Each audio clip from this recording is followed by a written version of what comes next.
So writing a review, here is our topic. You've been asked to write a review for the local paper about a film you've recently seen. In your evaluation, write 5 reasons why the film is not suitable for children under the age of 15. Okay, so clearly the topic tells us that we are writing a review, that's very clear. This is for a newspaper, local newspaper, doesn't make a huge difference. In your evaluation, okay, so here evaluation is important. This is evaluative writing, remember. You will write 5 reasons why the film is not suitable for children under the age of 15.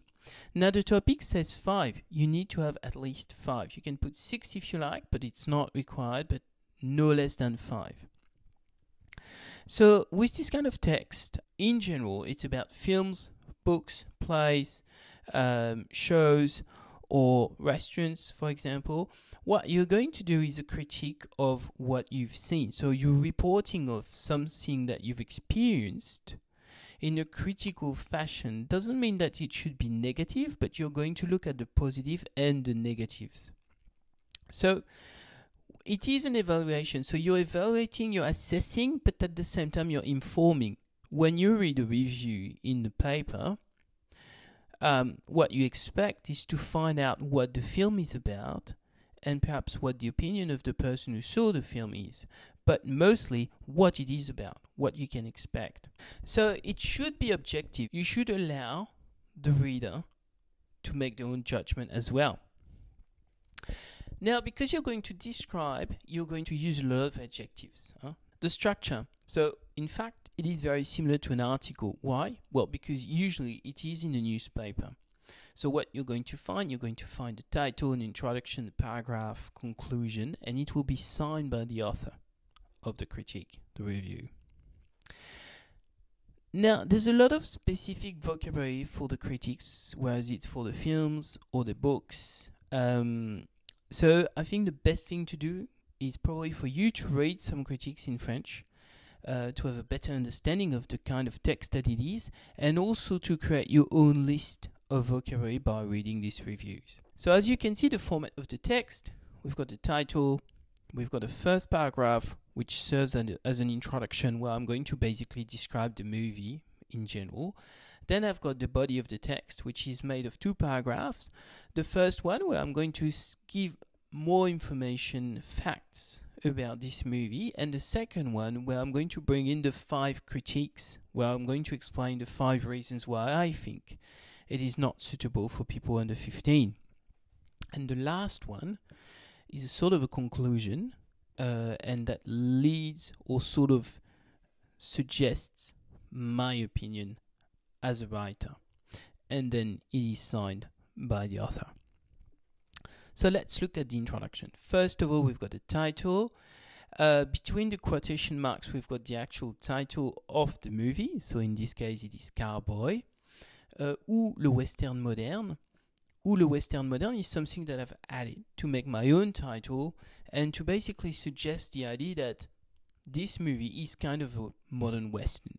Le jeune réalisateur Vincent Pila frappe fort avec son premier long métrage intitulé Carboy. Okay, so specific vocab. First of all, réalisateur in French is what you call a director in English. It's important when you talk about films, and it happens a lot. Frappe fort doesn't mean that he hits hard, literally speaking, means that he makes a strong impression avec son premier long métrage, okay, so it's his first movie. Et long métrage in French means a long movie as opposed to short movies. It's called long métrage because métrage comes from mètre. Mètre is the measure, the meter. In the past, cameras used to have film, and so the longer the film was, the more film you use. So long métrage means a long movie. Intitulé, entitled, Carboy. Le titre du film est en anglais, mais c'est un film français qui décrit la vie d'un adolescent dans une ville de province monotone. So here I'm starting to describe the movie, what the movie is about, and I'm using the adjective monotone in that sentence to describe the sort of the mood, the atmosphere of the movie. Le personnage principal est un garçon de 15 ans qui s'appelle Marc. Alors, here it's worth noting that we do not say a character in French. It's a false friend. Le caractère in French means something different. So if you want to say the main character in French, you have to say le personnage principal. Il est très timide, mais ce n'est qu'une apparence. So here I'm starting to describe, again I have these adjectives. Comme le dit Marc, dès la première scène du film, alors again, some specific vocab that goes with movies, scène, scene in the movie. Méfiez-vous de l'eau qui dort. So it is between quotation marks because this is an idiom that says that you should be aware of still water. It's not always as quiet as it looks from the outside. Marc a une imagination fertile. Fertile is a good adjective, fertile in English. Il veut mettre en scène ses rêves dans la vie quotidienne.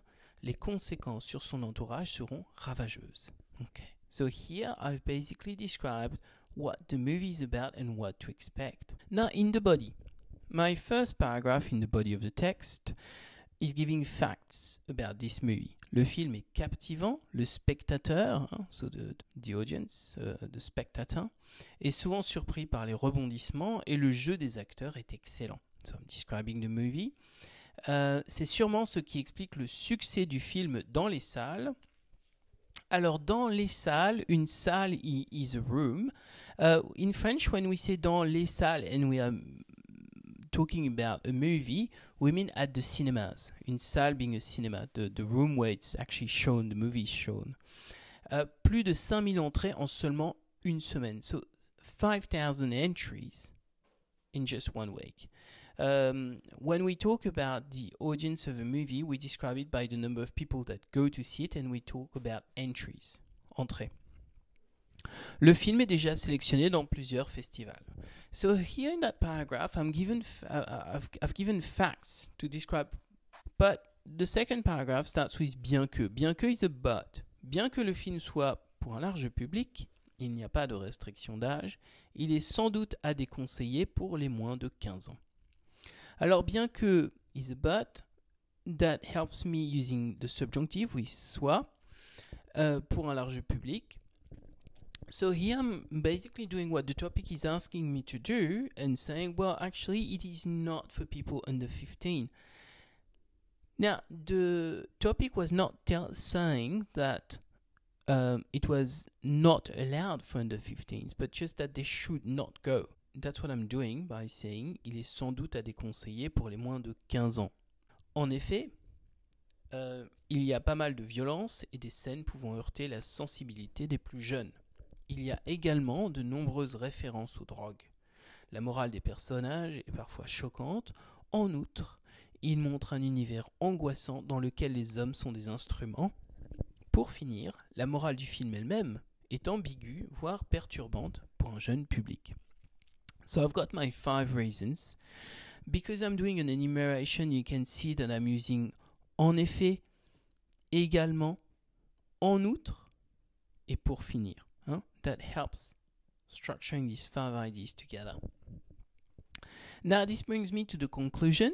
Malgré l'âpreté de certaines scènes, Carboy est un film qui jette un regard tendre et compréhensif sur des jeunes un peu perdus. Alors, malgré l'âpreté de certaines scènes, l'âpreté is an adjective that is not very common. That means basically the fact that it's hard, that certain scenes are a bit hard, violent. So, malgré it's a bit violent in certain scenes, this movie actually jette un regard tendre.